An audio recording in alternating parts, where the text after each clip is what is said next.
Hello!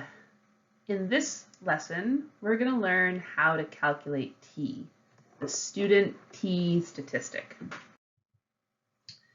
So a t-test is what we call it, is a statistical means of comparing the averages of two data sets. So we'll take the mean or average of one data set and compare it to the other. We'll just look at those two numbers and say, oh, these are totally different, or these are definitely the same. But what the t-test does is it determines if they are statistically significantly different. And that's a little bit more robust than us just going, yeah, those numbers are definitely different or not. This is the formula, and before you get all worked up about it, it's not as difficult as it looks. I'm going to go through this step by step. So for us to practice, we need some data sets. So you might remember, if you watched, this is the third video in a series, the first video was looking at basic statistics like average, mean, median, mode. The second one was looking at variance, a measure of dispersion, and now we're calculating t. So in those first two videos, we looked at this data set, the height of 4-year-old red oak trees. And now I'm going to add a second data set to that, the height of 2-year-old red oak trees. We have the data set for the 4-year-old red oaks. Their mean of 85, variance of 27.43. And I will post videos on YouTube where I go through by hand the calculations for these a little bit slower than I did in these PowerPoints. And we'll also calculate the mean and the variance for the height of the 2-year-old red oak trees. But to run the t-test, we need this data. So if you want to go through this slower, you can go watch those other videos. So now we're going to do the math. I'm going to start by writing out my formula. So t equals, on my numerator, I've got the mean from the first population minus the mean from the second population. Then underneath, I've got the degrees of freedom from my first population times the variance from my first population. I'm going to add that to the degrees of freedom from my second population times the variance from my second population. So that's what the 2 here, S2 is the symbol for variance. The 1 says it's for the first population. S2 here is the symbol for variance. The 2 is for the second population. So this is our 4-year-old red oaks, and here's our 2-year-old red oaks. We're going to divide that by the combined degrees of freedom. We're also going to multiply it by this little thing. This doesn't really have a name. It's just the population added and multiplied. We want to make sure that this stays underneath our lines. It seems silly, but this part of the formula often disappears. If these two lines aren't there to hold it down, it floats away. And it sounds silly saying it, but every year it happens where this part of the formula just vanishes. People forget about it. They just get so focused on the other half, they totally forget to do that half. So we're going to plug in the numbers. The mean from our 4-year-old red oaks was 85, and the mean for our 2-year-old red oaks is 46.71. Then we've got 8 data points in our first set and a variance of 27.43.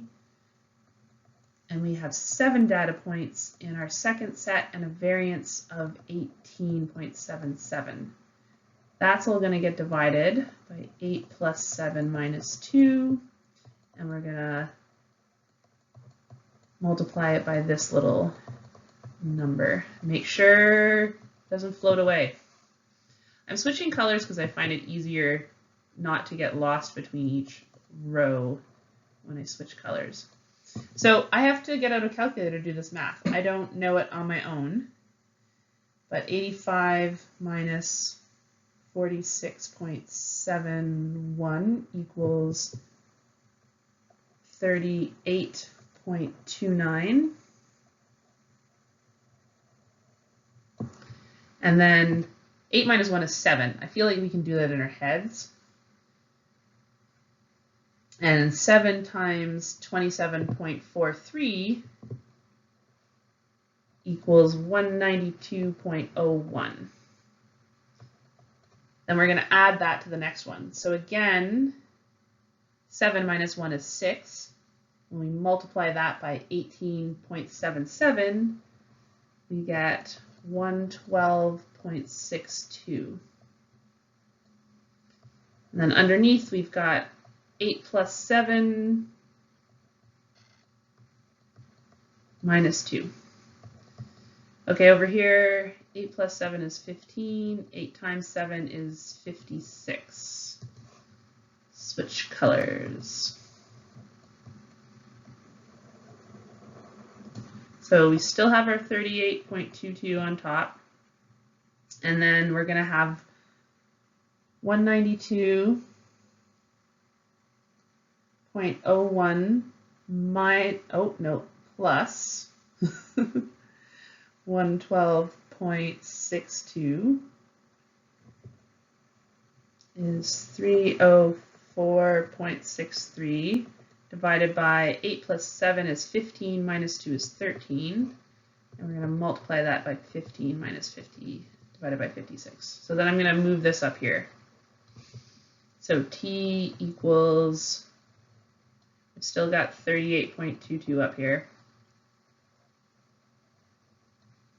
304 divided by 13 is 23.43, and 15 divided by 56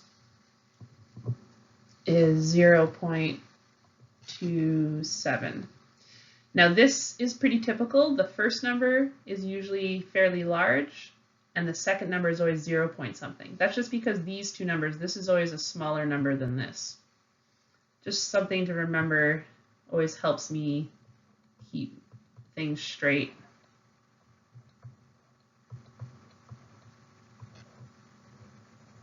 So I'm going to multiply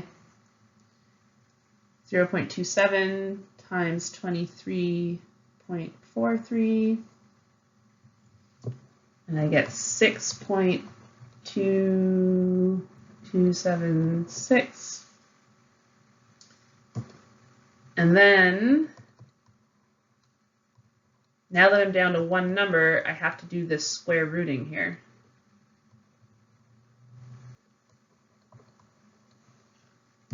Now we just got normal division. 38.22 divided by 2.5 equals 15.288. Now, I don't really care about significant figures. If the answer is 15.28 and you have 15.29, or if you have 15.1 or 14.9, I'll probably still give you the mark. What I'm looking for is that you understand how to do this process, not that you know how to round. But a general rule for me is I typically round to 2 decimal places. It's just easier. I'm lazy. So if you round to 2 decimal places, you'll probably get the same answer as me. So it's good to remember that this is our calculated t. Remember that, calculated. Because we have to compare it to our critical t. So our calculated t, I'm just going to say it was 15 for argument's sake. To find our critical t, we need to look at a critical table of values. So we used a calculation to calculate our calculated t. We're going to use a critical table of values to find our critical t. I'm going to figure out how to find it, and then we'll talk about it. So the 2 things we need to know is we need to know the alpha, which is always 0.05. So 0.05. Let's get a brighter color. So this little squiggly line here, that's alpha. It's another Greek letter. And this means that we are 95% sure of our result. There is only 5% error. Once upon a time, mathematicians of old decided that this was the standard, and this is the standard that all scientists go by. You really have to have a very good reason why you're not using an alpha of 0.05. And basically, this is a cutoff line. That is the critical point. Any number greater than this, we reject. Any number less than this, we accept. And that will make more sense on the next slide. But what number? It's a big long column. So what number we're going to use is here, this says degrees of freedom, DF, it's been cut off. DF, our degrees of freedom, we have n-1, but there's two populations. So it's going to be our first population plus our second population.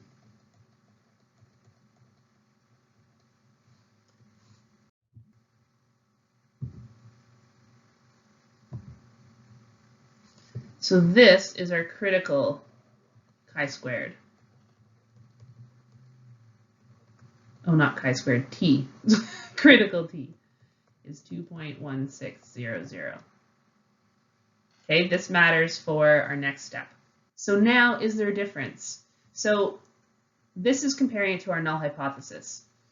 At the very beginning of any mathematical equation, you always start with, is there a difference? You always start with a null hypothesis. Your null hypothesis is always there is no difference. So in this case, there is no difference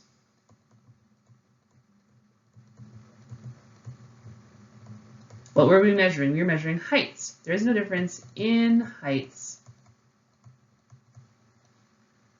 of 4-year-old red oak trees and 2-year-old red oak trees. That's our null hypothesis. It is always there is no difference. In science, we're assuming everything is equal until we can prove otherwise. So I'm going to get another color here. Our calculated t was 15 point something, I forget, 288. And our critical t was 2.160. I've also forgotten that one. So this is the bigger number. I always give the bigger number 2 dots and the smaller number 1.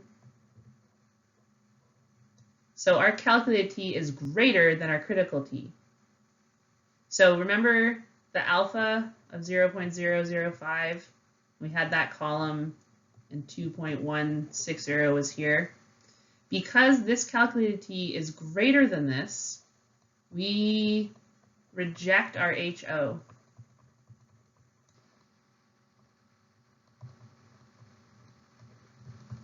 So there is a difference in the heights of our 4-year-old and 2-year-old red oak trees.